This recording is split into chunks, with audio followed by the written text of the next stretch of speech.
Renew Europe has communicated nominations, changes to the committees. This will be included in the protocol of this meeting.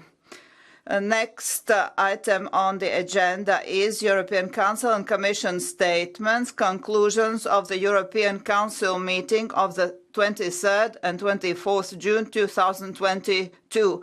I remind you that the free seating is applied with exception of the first two rows that are allocated to group leaders. We will not be able to work with blue cards at this moment, but the catch-eye procedure will be applied. I give the floor to the President of the Council, Şarl Mişel.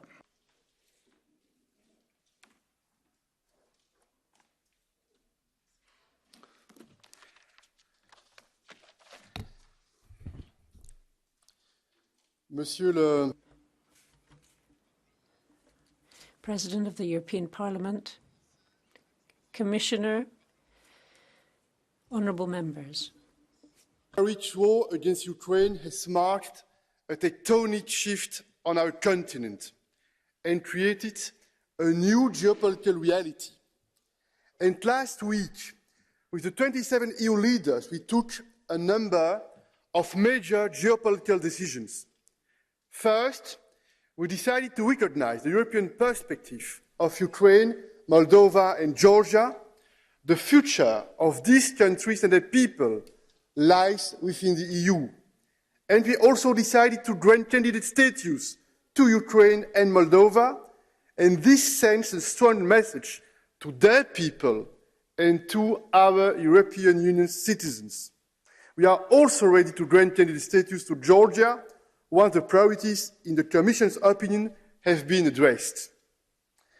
Since the Russian attack, we have responded with unity to support Ukraine, and we will stay right by their side for as long as it takes.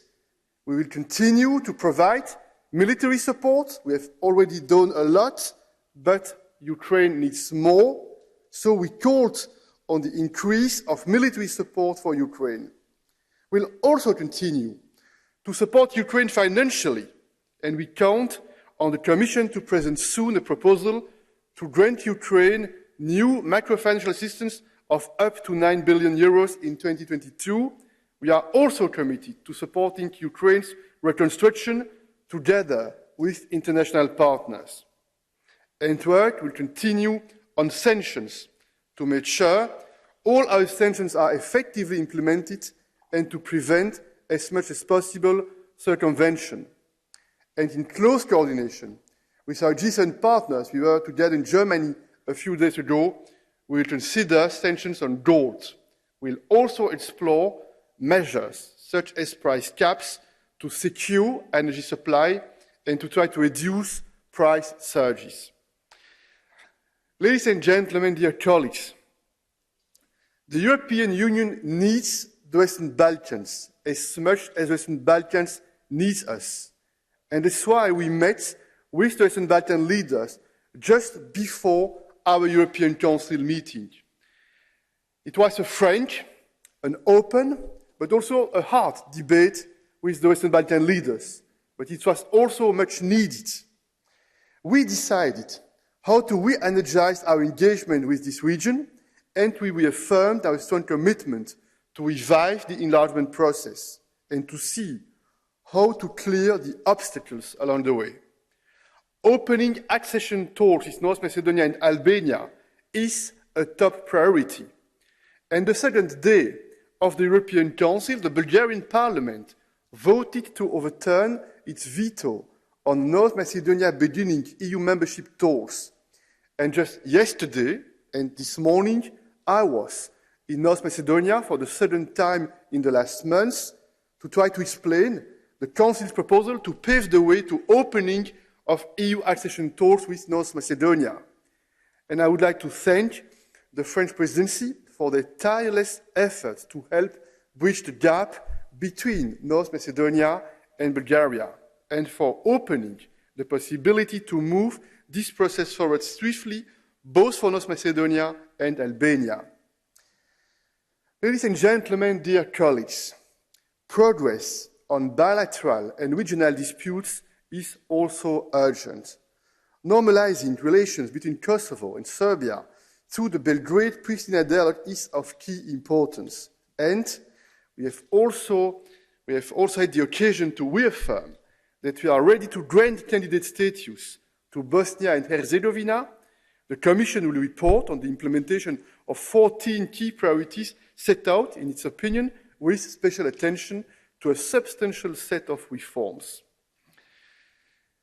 Mesdames et messieurs, Ladies and gentlemen, this European Council was also an opportunity to look at the idea of setting up a European political community. We had a substantial debate on this in order to try and come up with a framework for this initiative, and we tried to answer the three key questions that stem from this idea that in fact was put forward on the 9th of May here by President Macron. Who would take part in this kind of political community? All those who on the European continent share the same interests and who would like to coordinate and cooperate in areas, they would be invited. It doesn't necessarily mean that these are countries that would join the EU. Some don't want to do that. They might not want to join the EU. However, there are other countries that already have embarked on the process of accession. It's about setting up a political platform that will be flexible and that would perhaps deal with issues such as energy, security, infrastructure, and issues such as health, a pandemic, for example. If this kind of platform had existed during the COVID-19 pandemic, I'm convinced that it would have been easier to draw in other partners and to act here in the European continent. The third question is that from our debates we've seen that we don't need to have a cumbersome institutional structure, but it would be about having a regular pace of meetings, bringing together leaders. And of course, the Czech presidency that holds the rotating presidency would pave the way for such an initiative that could perhaps take off during the presidency, or at least before the end of the year. And we will hopefully be able to debate this in the European Parliament and in the European Council. Now, I would like to say a few words on the Conference on the Future of Europe and the letter that was sent to me and to the rotating presidency. We haven't had a direct discussion, but we did adopt conclusions. And I would like to say that we will make sure, and I personally commit to the fact that there will be proper follow-up of this on the basis of our institutional principles. I'm convinced that we're going to have to look at this again, and the European Council has taken into account this enormous effort of citizen consultation, which led to a set of recommendations. And last but not least, I'd like to mention something that was talked about on the second day, on Friday, in the European Council. That's the economic situation and the impact of the economic situation, which is linked to the war triggered by Russia. All over Europe and all over the world, we see the rampant inflation, price hikes, the impact on food, the issue of food insecurity. It's putting a lot of pressure on our families, on our citizens, on our businesses across Europe, and we need to rally together. We need to ensure there is as much coordination as possible of our policies. We need collective intelligence so that the support measures taken by the member states are as targeted as possible in order to make sure that there's a real impact and to make sure that we don't have the opposite effect to the one we want. And that is why we have to engage in dialogue, we have to coordinate, we have to work together.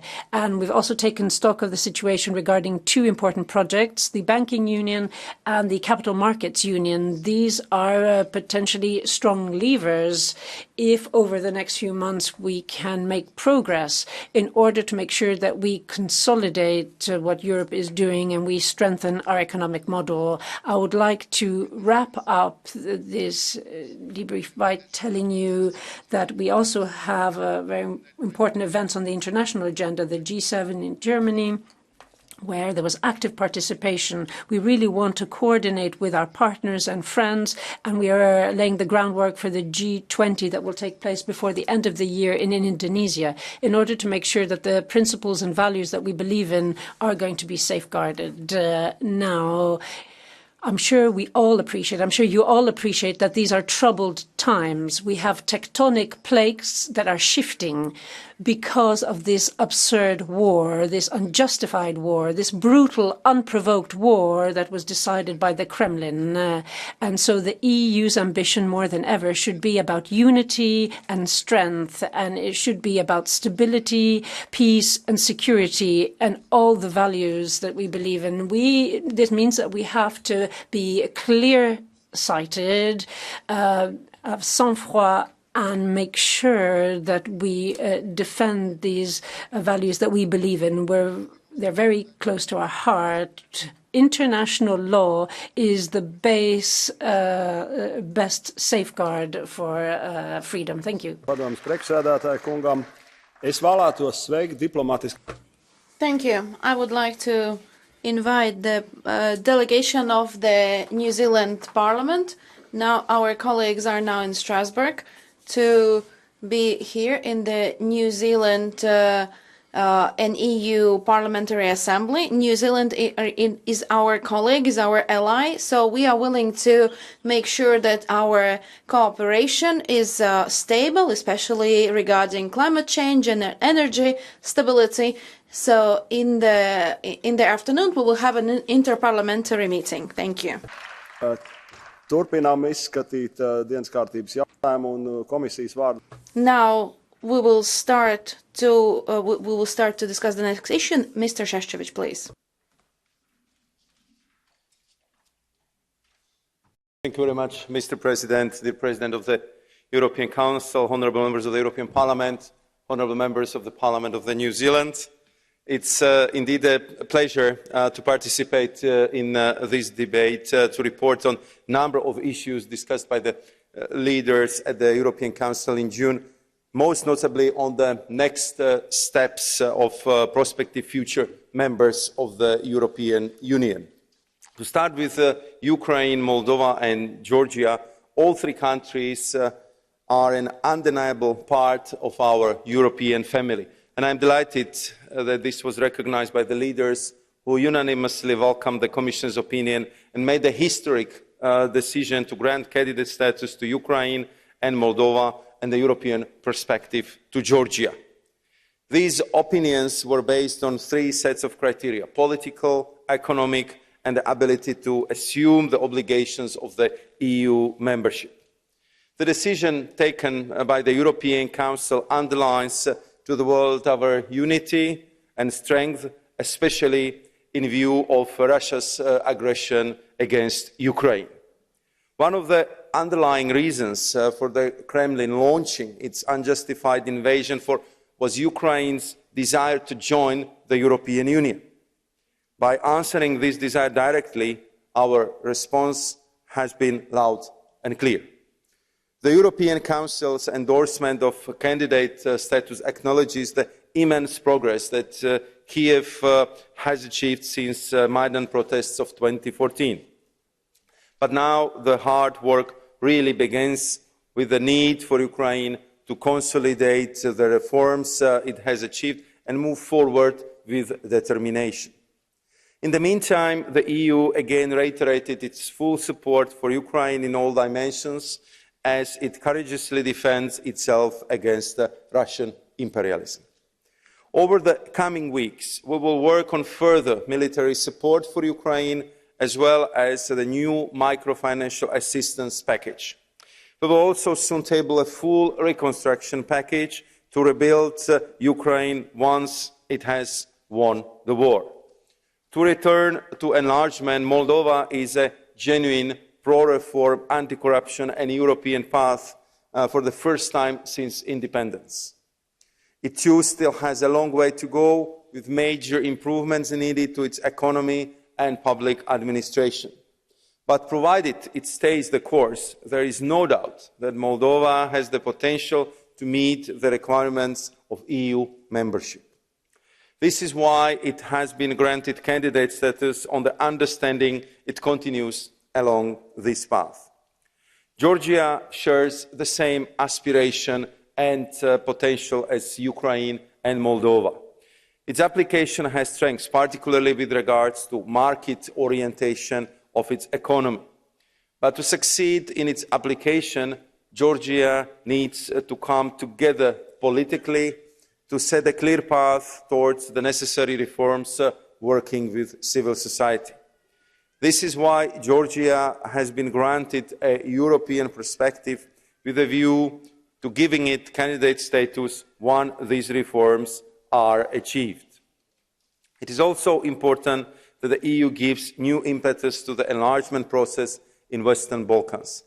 The unblocking of this process for North Macedonia and Albania is particularly welcome in this regard, and I would like to thank the President of the European Council and the French Presidency for all their efforts in this regard. There has been a great deal of thought given to how we can best support Bosnia and Herzegovina on its European path. As requested by the European Council, the Commission will now report on the country's implementation of the 14th priorities. Again, we will look to grant Bosnia and Herzegovina candidate status once the most substantial reforms have been implemented. On the conference on the future of Europe, an issue that I know is important to this Parliament, as it is important to the Commission and to me personally, it remains crucial that the ideas and the initiatives that emerged from the process and which we received from our citizens are properly acted upon. To that end, the leaders tasked the institutions with ensuring the proposals set out in the report on the outcome of the conference and followed up effectively, and I look forward to working with you on this important venture. It is critical not only that the recommendations of the citizens are taken on board, but that the Europeans everywhere are kept properly informed of the progress made. Finally, with the war in Ukraine continuing to have an impact on Europe's economy, not least on food and energy prices, we need to continue doing everything we can to shield the most vulnerable from the worst effects. And we need to be prepared for conditions to deteriorate, including possible further disruption of Russian gas deliveries. This means doubling down on our efforts to diversify supplies, including through ensuring that Member States' national emergency plans are adequate for any challenges ahead. It was agreed at the European Council to work on an EU emergency reduction plan with industry to coordinate these national plans. And the Commission will continue its efforts to ensure a united and cooperative approach to energy in Europe to make sure that solidarity principle is fully implemented. On the financial side, even as deficits and debts have soared after COVID, there is still a need for massive investment to build a greener and more digital future. So we will design rules reconciling these higher investment requirements with the need to safeguard sound fiscal finances. And last but not least, Croatia has worked hard to meet all the requirements for taking the momentous step of adopting the euro, and we look forward to welcoming it into the Eurozone on the 1st January 2023. So, Mr. President, honourable members of the European Parliament, a lot of very important, very crucial topics, which I'm sure we'll have a chance to discuss now together in the plenary debate. Thank you very much.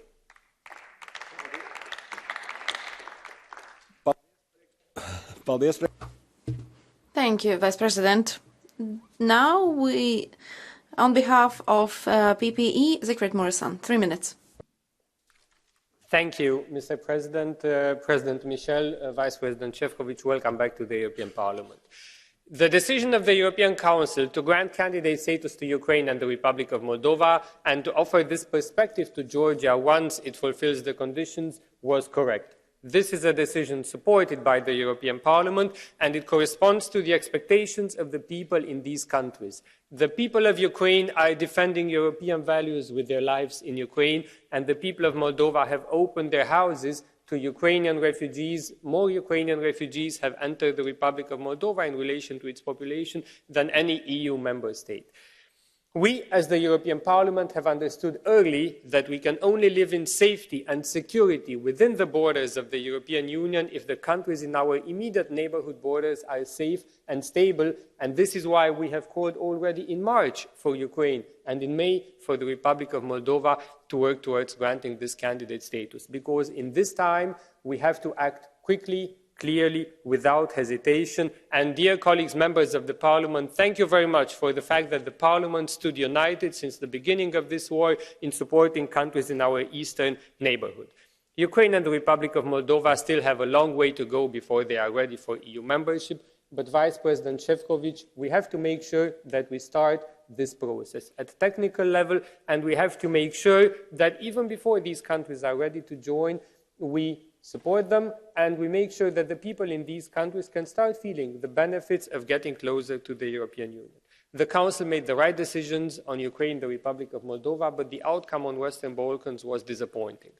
I was encouraged, President Michel, by your remarks today, and I believe we all have to work together so that we make sure that the Czech presidency succeeds where the French presidency has not managed to succeed in offering a clearer perspective to the Western Balkan countries. Good news came from the European Council when it comes to the euro area. Thank you, President Michel, for endorsing Croatia's readiness to become member of the euro area on the 1st of January. We have yesterday voted with a large majority here to approve Croatia's entry into the euro area on the 1st of January, and every single member of the 4 largest groups in the European Parliament and many colleagues from the other groups have voted in favour. So thank you very much, dear colleagues. This shows that Croatia's path on strengthening its economy, on managing its budget with care, on getting closer to the euro area under leadership of Prime Minister Andrej Plenković was correct. It pays off. It is good news for Croatia. It is good news for the euro area. It will make the euro area stronger, and it shows the trust in our common currency. Last point. It is our duty, dear colleagues, to further strengthen the European Union. We have to equip the European Union with the tools it needs to overcome the problems that people are facing. We held the conference on the future of Europe, but President Michel, the outcome of the European Council saying that we take note of this, and we're happy that there was an exchange with citizens, is too little. We have to take the ideas of the citizens on board, we have to solve their problems, and we have to do this together. Council, Commission and members of the European Parliament, we have to make the EU fit for the future. We have to make sure that it can make decisions, it can react fast, and it offers solutions to the problems that people are facing. Thank you very much. Paldies. Nākamajam vārds. Thank you. The next speaker on behalf of the Socialists and Democrats group, Simona Bonafè.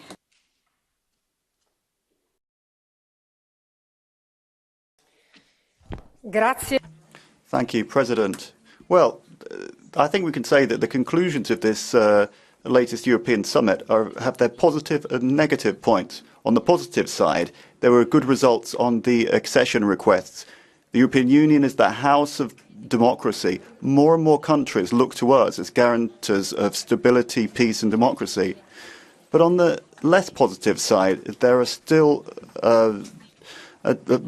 rather a bleak outlook when it comes to energy and economic issues, things like security of supply of gas and combating inflation. We have to have a European response to this. The conclusions at the end of the Council called upon the Commission to pursue its efforts to ensure energy supply at accessible prices. But there was a postponement when it came to deciding on a gas price ceiling. That is the only way to stop the inflation that is infecting everyday prices.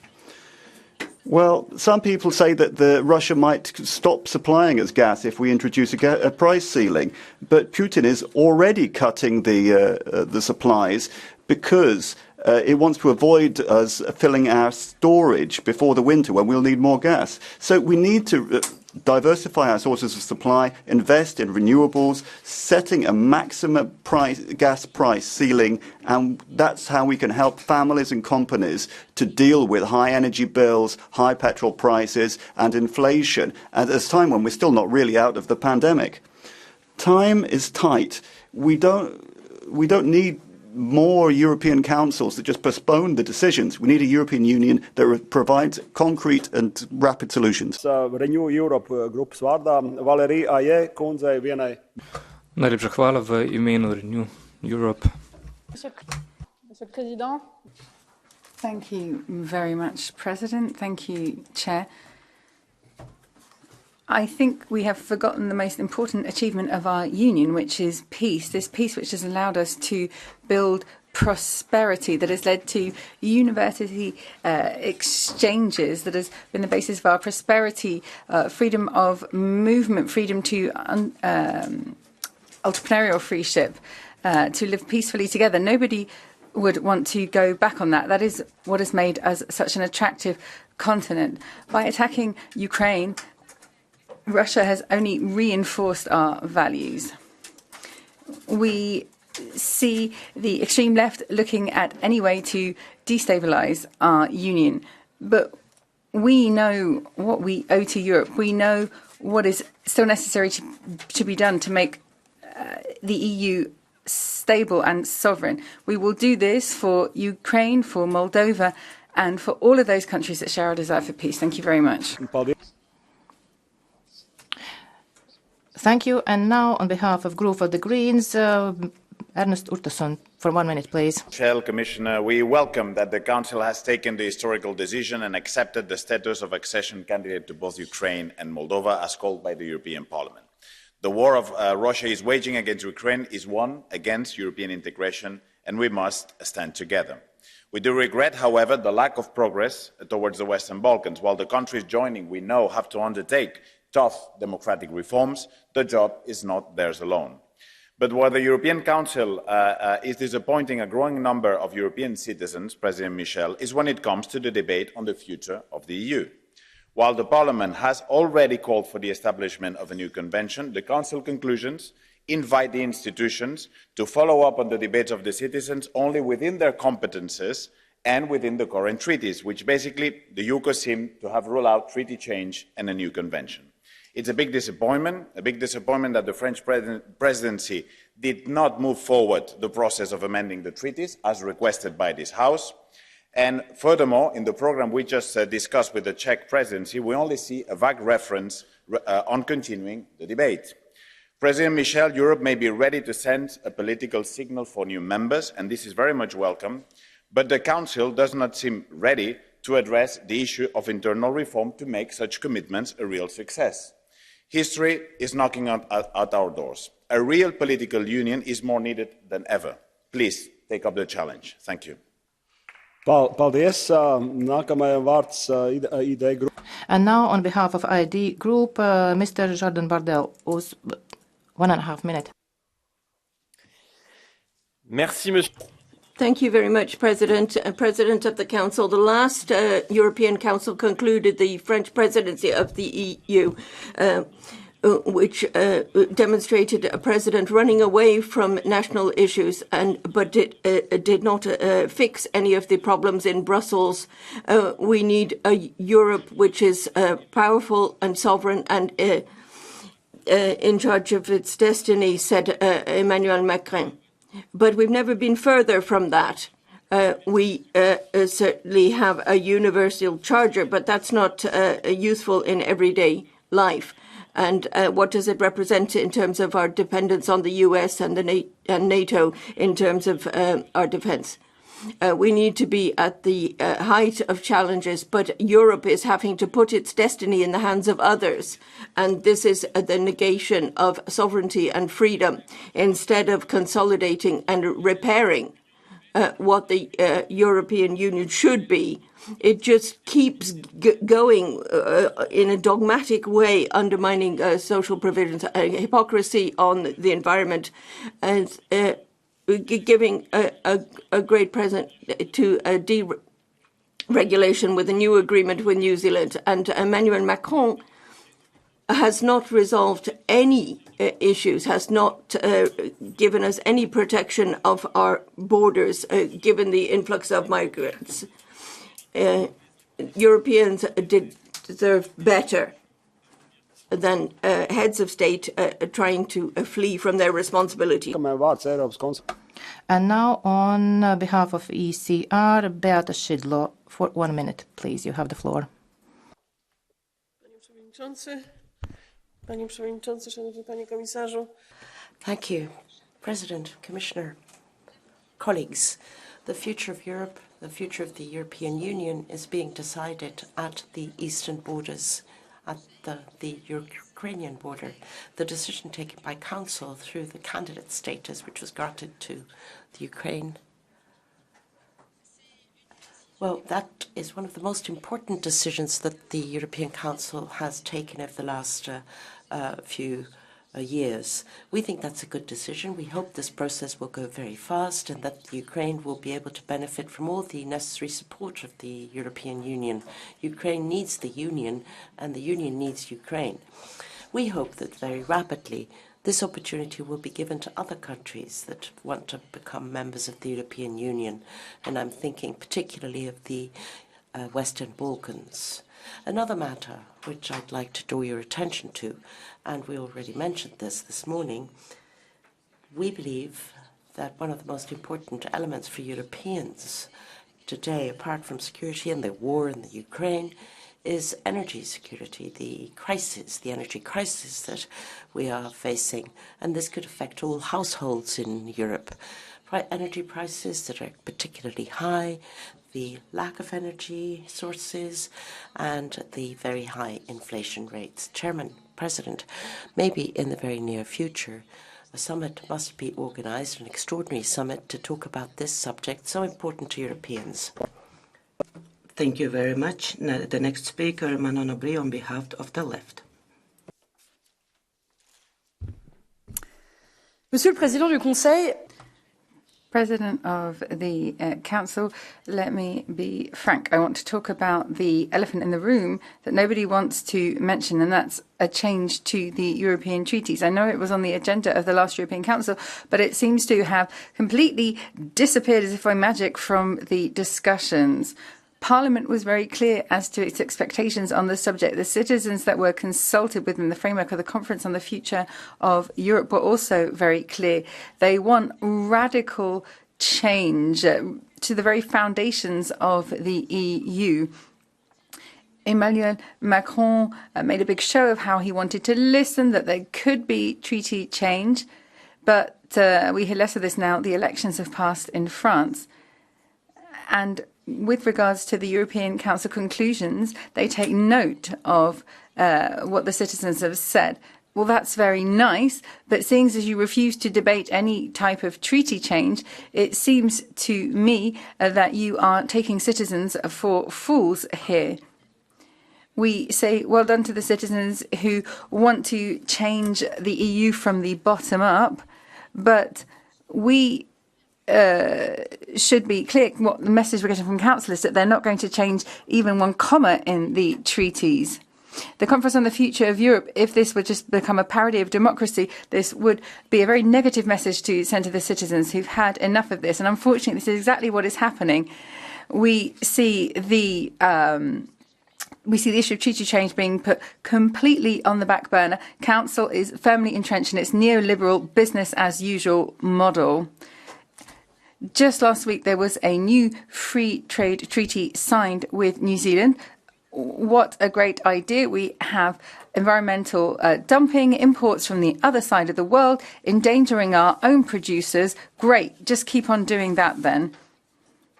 We're simply going to bring in austerity once again. We're back to our 3% rule in terms of financing. It's all about being competitive. We're privatizing trains and public services. Why can't we have an independent central bank? We're seeing no democratic control at all, and this is having direct impacts on the 400 million citizens who have to face the consequences of these decisions. The crises that we are facing show us more clearly than ever that there is a need to fundamentally adapt the current European rules. Parliament needs to act, needs to table this issue. We in the European Parliament are the only democratically elected members of the EU. So let us be clear, Council, we will continue to fight to respect the voice of our citizens. Thank you. Thank you very much. Next speaker on behalf of the non-attached members, Madame Kinga Gall. 1 minute. Here you go.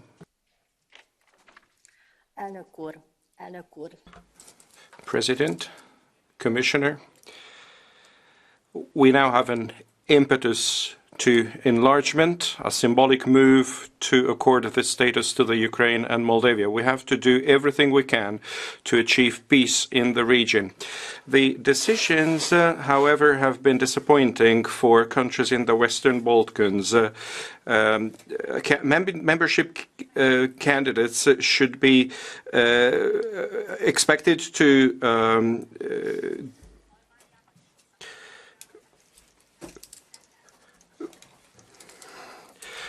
the long visa liberalization is not going ahead. In this difficult situation, the EU's interest primarily is the security of the Western Balkans, especially now when there is an increasing pressure on the migration route in the Western Balkans. We need specific decisions in favor of the Western Balkans if we do not want to cede influence to third countries. Thank you. Thank you very much. Next speaker on behalf of EPP, Madame Angelika Niebler. 1 minute, please. Ja, vielen Dank, Herr Präsident, Herr Vizepräsident der Kommission. Thank you very much, President, Vice President of the Commission. I see that the Council has already left. Ukraine and Moldova have been granted a candidate status. That was the right step. It's an important milestone. Here in the Parliament, we were the first to call for that. And Ukraine and Moldova getting increased support that as is planned, that is correct. But it is unacceptable that the Western Balkans have been waiting so long for discussions about EU accession, and no progress has been made whatsoever in this area. We lost a lot of trust from that region at the recent summit. How can it be that after 15 years, North Macedonia is still being made to wait? How can it be that discussions with Albania are constantly being postponed, even though they have candidate status? And it's a question of unanimity in the Council, and that's why I think it was right, colleagues, that we called for the organisation of a convention so that we can move away from this and make it possible to take these major decisions without unanimity. That can only be done with a change to the treaty and a convention. For colleagues who complain that the President of European Council, Charles Mishel, left us, he announced that he has another appointment, but he will follow our debate. So please take those apologies from his side in account. Next speaker is Pedro Marques for 1 minute. Thank you, Mr. President. Caros colegas, caro comissário, caro Presidente do Conselho, agora ausente, mas muito atento à distância. Thank you very much. With regards to the candidate status from Ukraine, Georgia and Moldova, I can understand the frustrations of countries from the Western Balkans. We have delayed in acting. We are moving towards a worse situation. There is going to be more unemployment. There is situation where people aren't going to be able to heat their houses. We really need to limit speculation when it comes to energy. We need to support those families who are hardest hit by this. We need to support refugees from Ukraine as well. So I say to European leaders, please do not wait any longer. Now is the time to act. Thank you very much. Next speaker, 1 minute for Madame Hilde Woutmans. Thank you. Colleagues, the decision taken by Council to give Moldova and Ukraine candidate status was really the best and the correct decision. A lot of promises were made towards the Balkans. But what surprises me is that no mention was really made as to how the Union is going to be functioning with 30 or 35 members. The leaders took note of the conclusions on the Conference of the Future of Europe. We all know that quite a few things need to change in Europe. The most recent summit, we saw how Orban took advantage of the unanimity procedure. We know that this is a gift of God for the autocrats. Here in the Parliament, we've been talking about this for years, shortcomings in the Union. And that is why we Liberals have been tried to get this conference to get conclusions and to get a convention.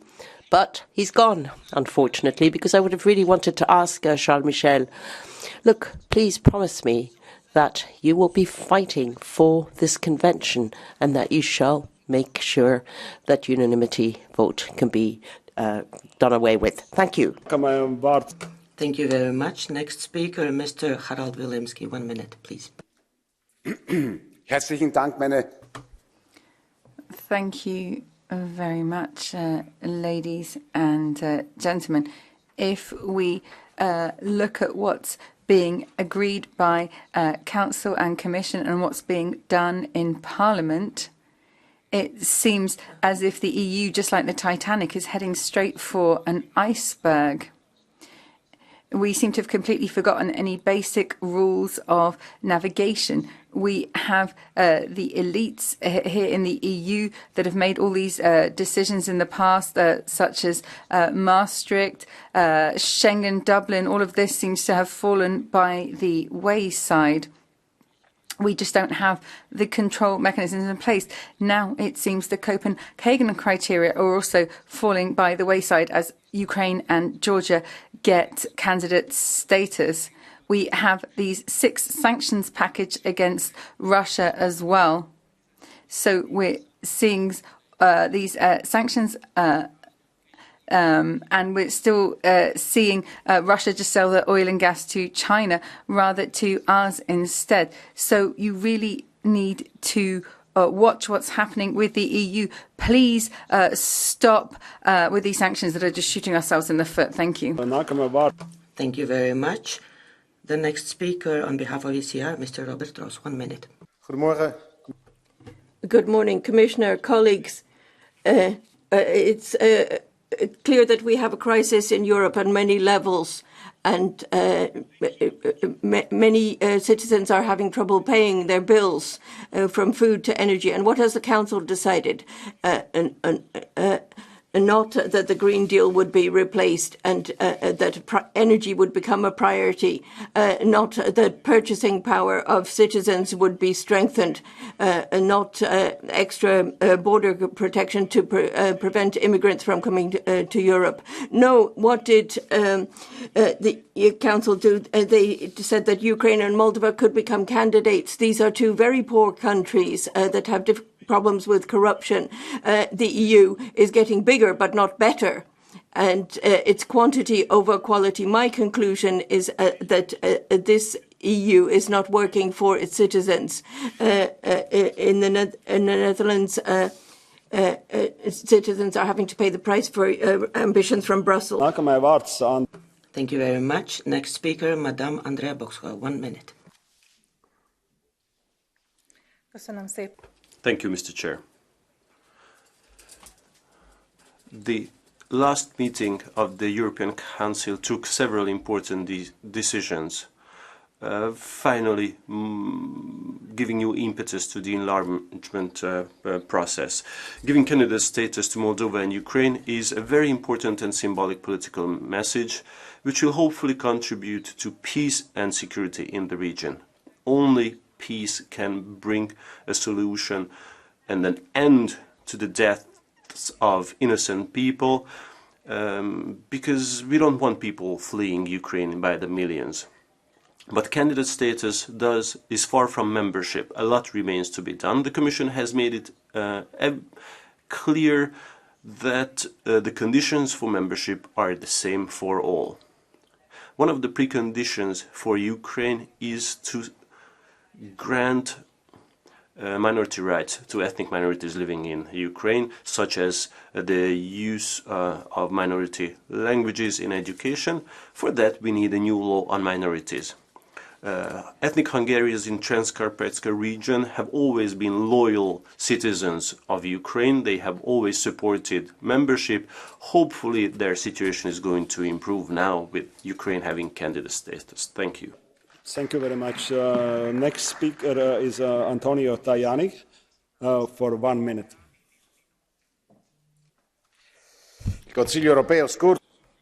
Well, the most recent European Council was finalized with lights and shadows. Ukraine and Moldova are candidate to the EU, but our households are in difficulties. We've got an economy which is suffering from the war, and we're also facing the hike of raw materials. For months, we want there to be a ceiling to the price of gas, because this is an instrument which we need to stop inflation.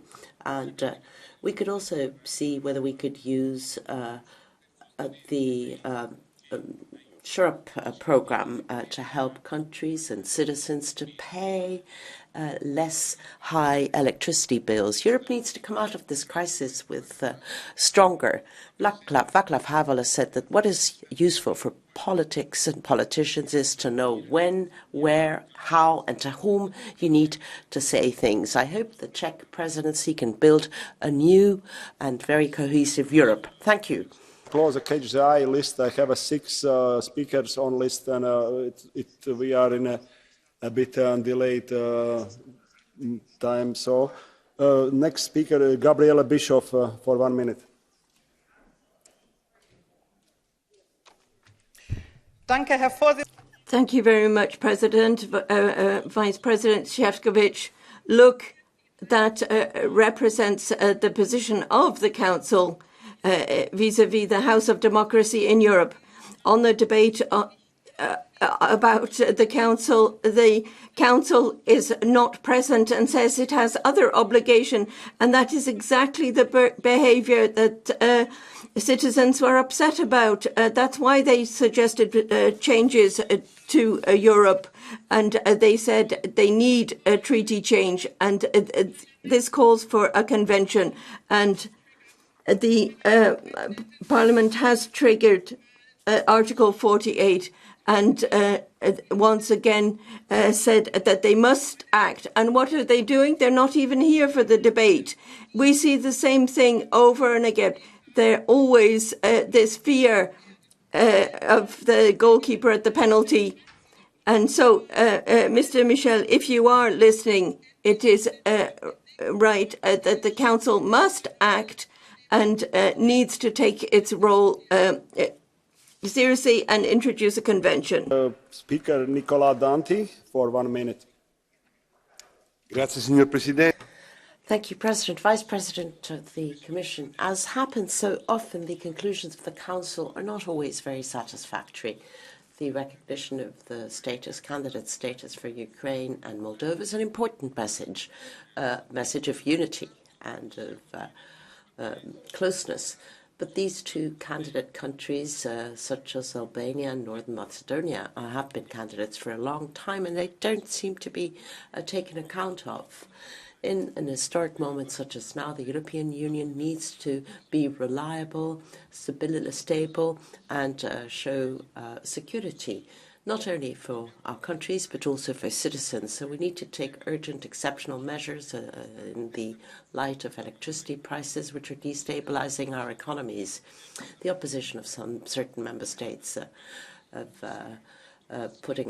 going against the proposal put forward by Italy and other countries to put a ceiling to the price of gas to help households has not been approved. So let us try move to repower EU to make sure that we can be truly independent of fossil fuels coming from Russia. Thank you. Speaker Marcel de Graaf for 1 minute.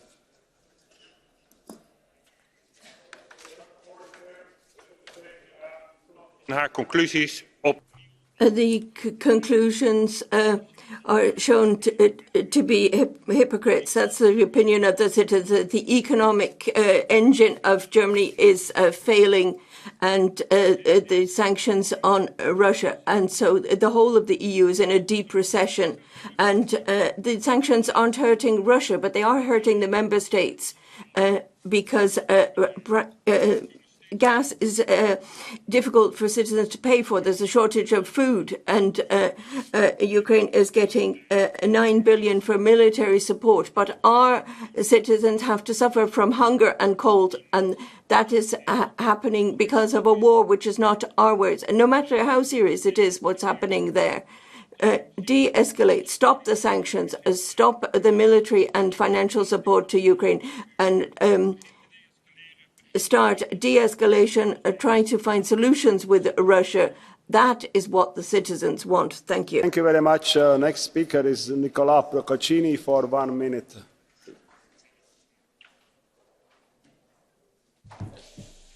Grazie, Presidente.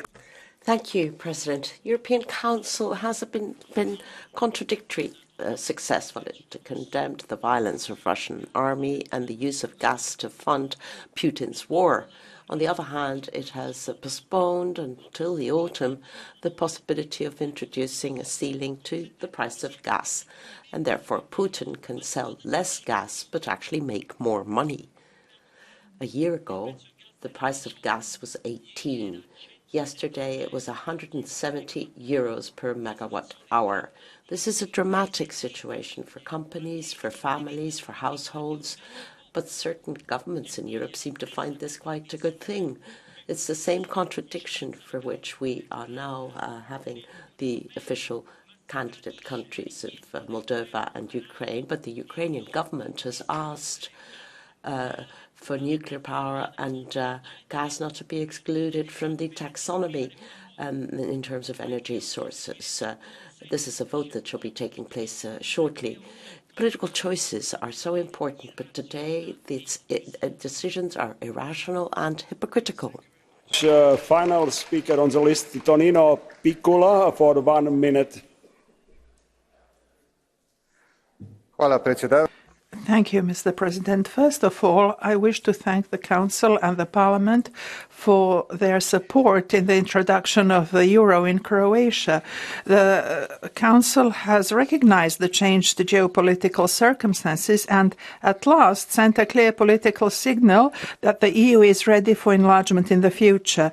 The European perspective has been confirmed for 3 countries which certainly deserve it and which need it to stand up to Russia. However, unfortunately, one can be less optimistic about the Western Balkans. Except in the case of Bosnia-Herzegovina, there is no progress there. The European perspective was confirmed 19 years ago. Blocking the start of negotiations with Albania and North Macedonia threatens the credibility of Europe. This only goes to show that the EU needs to be reformed to make such decisions more efficiently. Bosnia-Herzegovina has all the same been given a certain chance in an electoral year, but the prevailing policies must not repeat old mistakes. The changed geopolitical circumstances should be an incentive to change the political relations in the country, for the better, of course. Bosnia-Herzegovina awaits its place in the EU. Every real step forward on its path will have our support. We have 6 speakers on the list, and all the rest who try to they were not present in all the debates. That's why I give the floor only for 6 speakers. And first one, Hanna Virkkunen. And colleagues, I ask please to be a bit less noisy when you are coming in the hemicycles. Hanna Virkkunen, catch the procedure. Arvoisa puhemies, komissaari, oli tärkeä askel Paldies, priekšsēdētāji. Mēs edellytyksin Georgialle myönnettiin jäsenehdokasmaan status. Nämä maat ovat osoittaneet vahvasti halunsa liittyä Euroopan unioniin. Ukraina taistelee parhaillaan vapauden ja demokratian puolesta. Sitä on tuettava kaikin keinoin. Samoin on tuettava näiden hakijamaiden polkua kohti Euroopan unionin jäsenyyttä, samoin kuin Länsi-Balkanin maiden polkua. On selvää, että varsinainen jäsenyys edellyttää kaikilta merkittäviä uudistuksia, suurta kehitystä. Mutta myös Euroopan unionin on uudistuttava. Meillä on kohta 10 hakijamaata ja on selvää, että Euroopan unionin on vahvistettava talouden rakenteitaan, vahvistettava oikeusvaltioperiaatteen toteutumista ja lisättävä omaa ulkopolitiikan päätöksentekokykyään, jotta olisimme valmiita tähän laajentumiseen. Ja on erittäin harmillista, että jäsenmaat eivät ole tarttuneet tässä parlamentin aloitteeseen, jossa vaaditaan Euroopan unionin uudistuksia. Thank you. Next speaker, Josas Olekas, I would remind 1 minute, and colleagues, please come a bit with a lower noise. Thank you. Thank you, President. I congratulate the decision by the Council on the status of candidate country to Ukraine and Moldova and the European perspective to Georgia. I support the idea that we have to start membership negotiations with Albania and North Macedonia. We have taken into account people's view to strengthen EU without increasing bureaucracy, but strengthening the political platform, energy and healthcare. It's good that the Council supported further political, financial and military support to Ukraine, but the funds we have envisaged are not sufficient. We have to look for further instruments.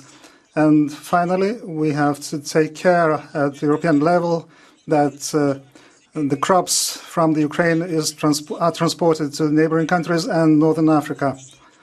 We have to compensate for the price increases to European citizens. Thank you.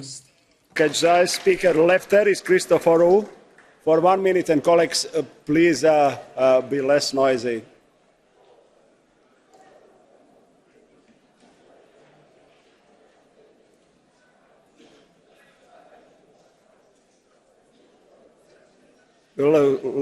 Mr.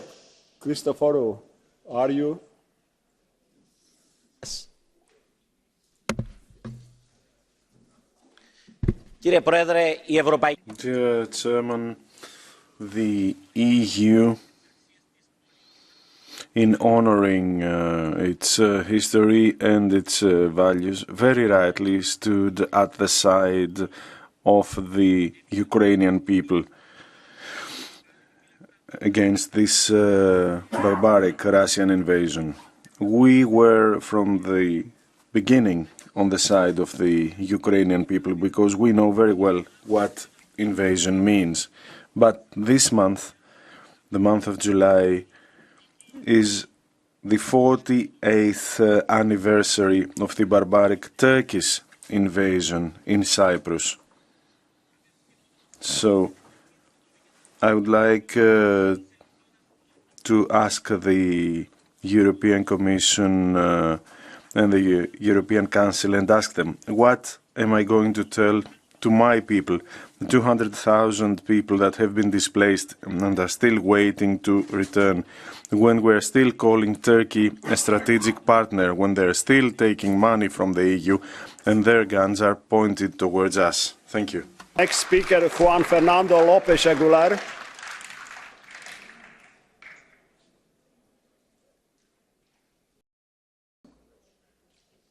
Is he speaking? Well, López Aguilar, The floor is yours. Muchas gracias, señor presidente. Thank you so much, President of Council. Well, we need to give a political move to the pact on immigration. We cannot possibly waste any time. There are many, 4 or 5 regulations that are pending from the previous legislative period, and we need to really go quickly, as the roadmap clearly indicates. There can't be any border controls without binding solidarity.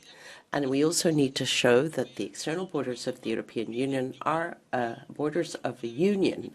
So they can't possibly be a perspective of the North which prevails over the perspective of the South, or the East getting more benefits than the West. We really need a European response to the demographic dimension, the humanitarian dimension, and we need to get legislation, European legislation, binding to member states and to be taken on by all member states. Thank you.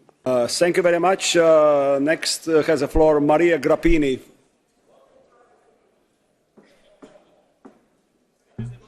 Mulțumesc, domnule președinte, domnule comisar. Sigur, regret. Thank you very much, President and Vice President of the Commission. I do regret that the Council is not here. Apparently, Mr. Michel is coming, but I just wanted to say that he said that we need a political community. I would just like to recall that the EU should be an economic community. And what are we doing for citizens? What are we doing for member states that are lagging behind, that need more cohesion? What about the food crisis? What are we doing with the energy crisis? And I'd like to also ask Charles Mishel, what's happening in the Netherlands? The government allowed the police to fire at farmers who are producing our food. Vice President of the Commission, I would like to pass this mission on to the President. Do we have a single EU? Will we be admitted to the Schengen area or not?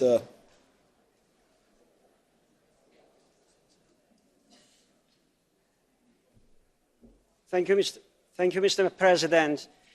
I'm glad that the chamber is full now, that everyone will listen. In June's conclusion of the European Council, there was another call on Turkey to respect international law and terminate its unilateral and aggressive actions in the Eastern Mediterranean. But I'd like everyone to remember that on March 2021, in the statement of the European Council, I'm reading straight from there, we call on Turkey to abstain from renewed provocations or unilateral actions in breach of international law. We reaffirm the determination of the European Union in case of such actions to use the instruments and options at its disposal to defend its interests and those of its member states. My final word, we stand with international law against Putin's aggressive actions in Ukraine.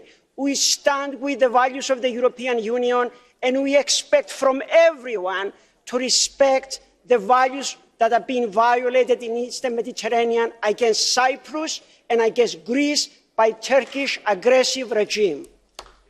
Thank you. We are closing HDI procedure, and now for the Commission, Vice President Šefčovič, you have a floor.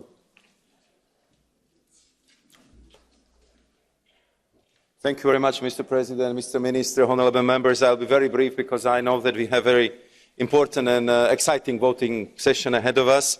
So allow me just a few brief remarks. First and foremost, I would like to thank all honourable members for the strong support for the candidate status of Ukraine and Moldova. And I would like to respond to Mr. Mureșanu and others who have been pleading with the European Commission to make sure they will provide them all necessary technical assistance so they will be prepared for the eventual opening of the enlargement negotiations and to prepare them for the necessary reforms. And it was part of the debate we had with the Czech presidency, where in particular I think that new member states can share a lot of experience from the transformation process, from the process how to be best prepared for this negotiation. Madam Niebler, Mr. Olekas just a few minutes ago been calling for more assertive, clearer policy towards the Western Balkans. And I think it was clearly one of the conclusions and the feeling of the leaders after conclusion of the summit with Western Balkans that indeed we have to do much more, because what the Western Balkan leaders would like to see is more tangible efforts, a clearer path to accelerated accession talks and clearer results which they can present to their citizens. So we are, of course, reflecting together with you, with our member states, how to bring this new energy and new impetus into the whole process. And you know that the Commission is wholeheartedly behind this effort. We have seen positive developments in Northern Macedonia. We hope that this process will unblock the further steps for Northern Macedonia and Albania. And if it comes to Bosnia and Herzegovina, we'll be working together with the member states and with all of you and with Bosnia and Herzegovina to make sure that these 14 very important criteria are properly fulfilled, so it could open the doors for further steps for Bosnia and Herzegovina as well. Madame Bonafé, Madame Aubry, Madame Wattmann's been referring to the importance of making sure that we would respect the citizens' demands, proposals, propositions, requests, which they presented during the conference on the future of Europe. I would like to reassure all of you that in the first speech the President of the European Commission will make in September on the State of the Union, you will see the reflection of how the Commission wants to respond and how the Commission wants to guarantee the follow-up to the results on the conference on future of Europe, and how we want to incorporate it in the Commission work programme already for the next year. And of course, the crucial question of the Convention. Again, I would like to underscore our readiness. Once the decision is taken, we will do our utmost to play our part to make sure that our European Union is better and stronger. Last 2 points. One on energy-related issues.